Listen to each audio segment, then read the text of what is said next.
I was a nurse fresh out of my program and eager to start working. After applying to many different hospitals, I was accepted by a prestigious private hospital specializing in obstetrics and prenatal care. The hospital was famous for its surrogacy programs and had global reputation of delivering the healthiest and genetically superior babies. I was of course excited and couldn't wait to see my new hospitals and meet my new coworkers. I arrived at the famous Blessed Wing Hospital at 9 a.m. sharp. I was greeted by several upbeat and cheery nurses and doctors, and my attending was just as wonderful. It didn't take long for me to make friends and fit right in with the routine. I was of course restricted from full access to the hospital, seeing as I was new and needed to earn my privileges. The only thing that struck me as odd was the fact that I never saw any patients coming into the hospital or leaving.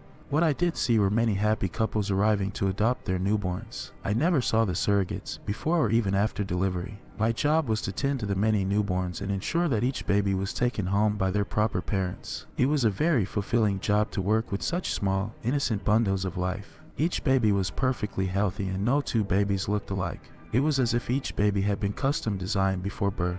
I only had one problem with working in the hospital. When I was outside the nursery and waiting room, I could hear loud, painful screams of the women in labor. The doctors and nurses did their best to ease the delivering women, but the screams continued. Stranger still, the screams seemed less like screams of pain and more like screams of terror. I had learned the tune of the screams and focus on the miracle that followed. That is until I had one woman scream something I will never forget. "Why do you keep doing this to me? Please, I want to leave." After a few months of working, I felt confident enough to start asking about the oddly absent patients. My questions were met with silence and stern looks from both the doctors and the nurses. Finally, my attending pulled me aside and told me to stop asking questions and just do my job.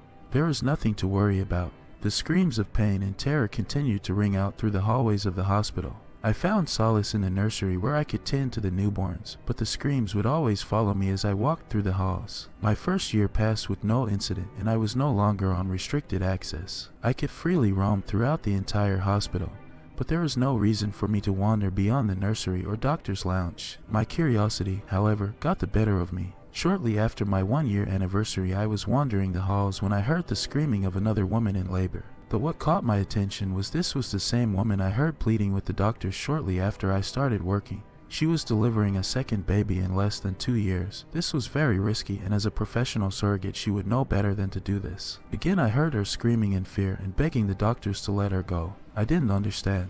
Let her go? Was she being hospitalized against her will? I waited 2 more weeks before I finally had the nerve to check out the back rooms of the hospital. I was on the night shift, and with little activity it was easy for me to slip by unnoticed. I found myself walking down a long hallway with signs pointing in the direction of the numerous delivery rooms as well as a second doctor's lounge. It was then I heard a woman cry out in pain.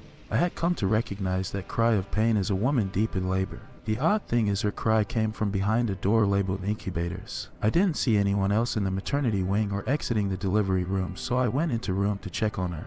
I wish I hadn't. When I opened the door, what I saw sent a wave of nausea that I can still taste to this day. The large room had 24 beds, each bed holding a woman in different stages of pregnancies. The women were all young and of various races, and each woman had both of their arms and both of their legs amputated.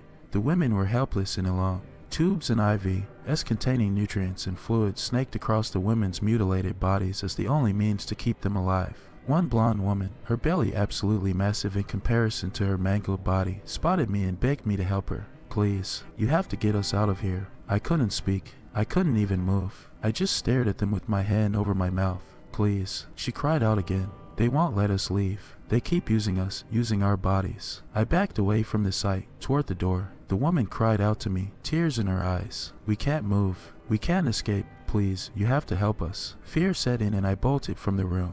I returned to the nursery of the hospital and stared with fascination at the innocent newborns that lay before me. This couldn't be the result of such a horrific experiment, could it? My shift came to an end. I couldn't get out of the hospital fast enough. As soon as I pulled into my front driveway, I threw up on the grass and began weeping for the poor women I had abandoned. I didn't sleep that night. I kept hearing the cries of pain and the pleading for their freedom. 2 days later, I returned to the hospital and began my shift. I walked into the nursery and my eye was immediately drawn to a newborn with blonde hair, the same hair of the woman who had begged for my help, and I knew what I saw was true. I lied to my attending and said I was going home early because I was feeling ill. As soon as I was in the safety of my home, I called the police and told them what I had seen. The police arrived at the hospital and found the same gruesome sight that I had found.